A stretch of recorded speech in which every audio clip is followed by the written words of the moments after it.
Hola, anem a resoldre aquesta equació amb dos radicals. Si voleu saber com es fa una equació amb un sol radical, busqueu el vídeo, que hi ha un vídeo on ho explico. Anem a veure què fem si tenim dos arrels. Primer, què hem de fer? Doncs aïllo una arrel, serà la manera més fàcil. Per tant, fixeu-vos que per allà hi ha una arrel, doncs tindrem arrel de x menys 2 igual a 3 menys aquesta arrel que és positiva, en aquest cas passa aquí negativa. Ja tenim l'arrel aïllada. Què farem ara? Elevem al quadrat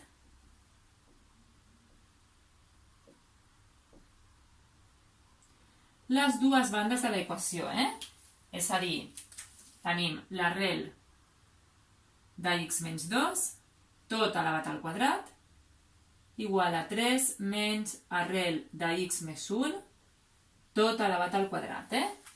Vigileu, perquè quan diem elevar al quadrat és elevar tota la banda que hi ha a la igualtat, a la dreta o a l'esquerra de la igualtat. Fixeu-vos, si jo tinc 4 menys 1 igual a 3, això és cert, 4 menys 1 és igual a 3, si jo elevo al quadrat tota la banda de la igualtat, tota la dreta i tota l'esquerra, continua sent cert, és a dir, 4 menys 1 és 3, elevat al quadrat, doncs em dona el mateix que 3 al quadrat. Però vigileu que si jo elevo al quadrat cada un dels elements, això no és cert. Per tant, vigileu quan eleveu al quadrat, perquè hem d'elevar al quadrat totes les dues bandes de la igualtat. Això és important. Ara què fem? Doncs resolem aquesta equació, però sí que per resoldre, recordeu que farem servir dues cosetes. La primera, que si tinc una arrel quadrada elevada tot al quadrat i l'arrel marxa, i em queda el que hi ha dintre de l'arrel, seria el radicant. I recordeu també aquesta identitat, és a dir, si jo tinc a menys b elevat al quadrat, doncs em quedarà el quadrat del primer menys el doble del primer pel segon més el quadrat del segon.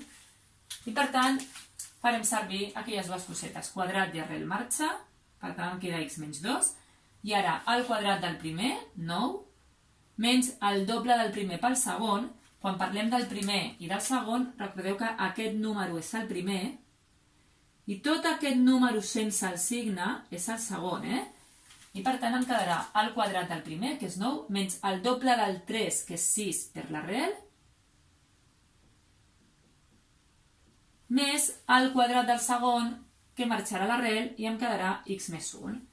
I per tant hem passat a tenir una equació amb dos arrels, ara a tenir una equació amb una sola arrel. I ara l'hem de resoldre, doncs, com ja sabeu. Per tant, em queda una sola arrel, què he de fer? Doncs aïllo un altre cop l'arrel. I per tant, per exemple, aquesta que és negativa, la passem aquí positiva. Aquest x passa aquí negatiu, el 2 passa positiu, el 9 i l'x i l'1 es queden igual. I per tant em queda 6 arrel de x més 1 igual, en aquest cas les x se'n van, i queda 9 i 1 és 10, 12. Em queda aquesta equació.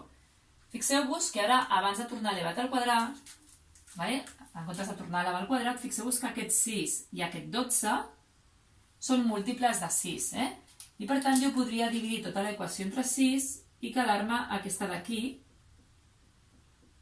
que és més senzilla. Doncs què farem ara? Elevem al quadrat.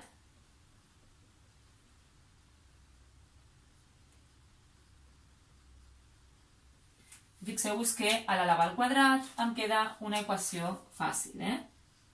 Arrel de x més 1 tot al quadrat igual a 2 al quadrat. Per tant, en aquest cas, quadrat i arrel marxen i em queda x més 1 igual a 2 al quadrat, que és 4. I ens queda una equació, en aquest cas, de primer grau. Per tant, quin número sumat a l'1 em queda el 4? Doncs està clar que és el 3. I un cop tenim la solució, el que hem de fer sempre és comprovar les solucions.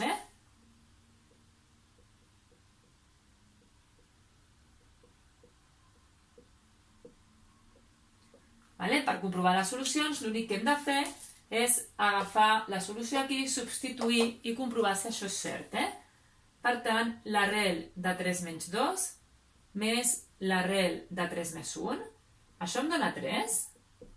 3 menys 2, 1. L'arrel de 1 és 1. 3 més 1, 4. L'arrel 2, 3. Sí. Per tant, aquesta solució.